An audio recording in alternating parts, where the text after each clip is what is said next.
Tears for Success, a Lagos love story. The bustling streets of Lagos were alive with their usual chaos, honking cars, hawkers shouting, and the occasional goat wandering into traffic. Amidst the noise, a small bakery stood tucked between a mechanic shop and a hair salon. The sign above it read Lola's Cakes in faded, peeling paint.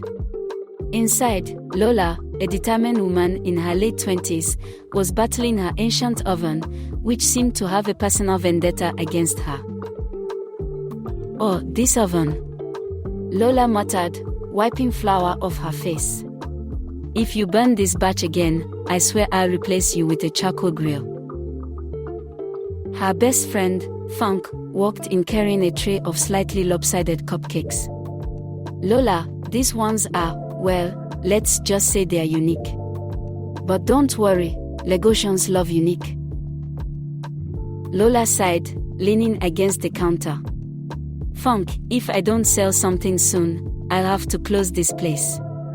My landlord is already giving me that pay your rent or else look." Funk patted her shoulder. "Don't worry, Jaya. Something will work out. Maybe you just need to add a little magic." Lola rolled her eyes but smiled. Little did she know, Funk's words were about to come true in the most unexpected way. That night, Lola was alone in the bakery, trying to perfect a new recipe. Her phone buzzed, a text from Tond, the mechanic next door. "Hey, just checking on you. Saw your light on. Don't work too hard." Lola sighed, remembering how she'd broken things off with him to focus on her business. Tears welled up in her eyes, and one fell into the batter she was mixing. She didn't notice and baked the cake anyway. The next morning, Mama Nkechi, a regular customer who always had something to complain about, walked in. "Lola, my dear, I hope this cake is better than the last one. The last one was so dry, I thought I was eating sandpaper." Lola handed her a slice of the new cake, bracing herself for criticism. Mama Nkechi took a bite, and her eyes widened. "Oh, Lola, what is this? This cake is heavenly. It's like it's speaking to my soul." Lola was stunned. Soon, more customers tried the cake, and they all had the same reaction. By the end of the day, the bakery was packed, and Lola was sold out. Funk leaned in, whispering, "Lola, what did you do differently? Did you finally learn how to bake?" Lola shrugged, still confused. "I don't know. I just cried a little last night. Maybe stress is the secret ingredient." Funk laughed, but Lola couldn't shake the thought. Over the next few days, Lola decided to test her theory. She watched a sad Nollywood movie, cried into a new batch of butter, and baked another cake. The result was the same, customers were obsessed.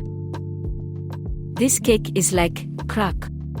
"But legal," one customer exclaimed. "I don't know what you put in this, but I can't stop eating it," another raved. Lola's business exploded. She rebranded as Lola's Joyful Delights and became a local sensation.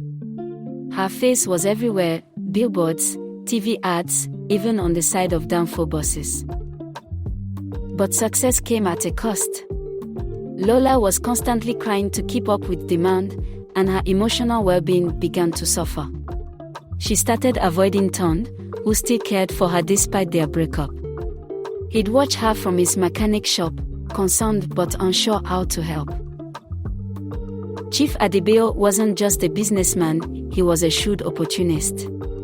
He'd noticed how Lola's cakes had an almost magical effect on people and decided to investigate. One evening, he sent one of his henchmen to spy on her. The henchman watched as Lola cried into the batter, documenting everything. One evening, as Lola was preparing a new batch of butter, Chief Adebayo walked in with a sinister smile. "Lola, my dear, I've discovered your secret. Your tears are the key to your success. And I intend to make the most of it. When Chief Adebayo confronted Lola with the information, she was horrified. How did you? Let's just say I have a keen eye for talent, he said with a sly smile. And your tears, my dear, are worth their weight in gold. Before Lola could react, two men grabbed her and dragged her to a warehouse on the outskirts of Lagos. There, she was forced to cry endlessly, her tears collected in large vats to be used in mass-produced products.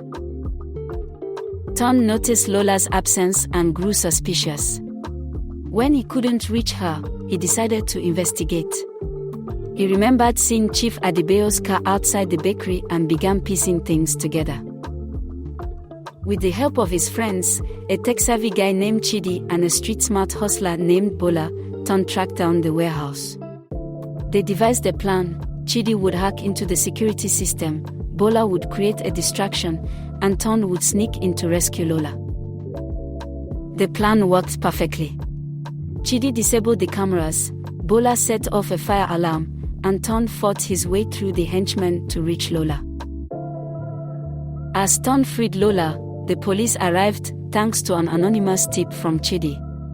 Chief Adebayo and his henchmen were arrested for kidnapping, illegal confinement, and operating an unlicensed food production facility. Back at the bakery, Lola was emotionally drained. She tried to cry into a new batch of butter, but no tears came. Ton, seeing her struggle, took her hands. Lola, you don't have to do this anymore. You're enough, just as you are. For the first time in months, Lola smiled, a genuine, heartfelt smile. A single tear rolled down her cheek, but this time, it was a tear of joy. They baked the cake together, but when customers tried it, there was no magical effect. One customer exclaimed, Lola, what happened? This cake is good, but it's not, addictive. Lola and Ton exchanged a look, then burst out laughing. Lola explained, I guess my tears only work when I'm sad. And right now, I'm the happiest I've ever been. Lola shut down her restaurants and returned to her small bakery. She apologized to Ton, and the two slowly rebuilt their relationship.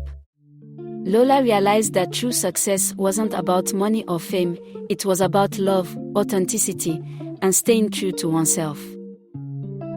The story ends with Lola and Ton running the bakery together, their cakes now made with love instead of tears. The final shot shows a sign outside the bakery, Lola and Ton's humble bakes, made with love, not tears.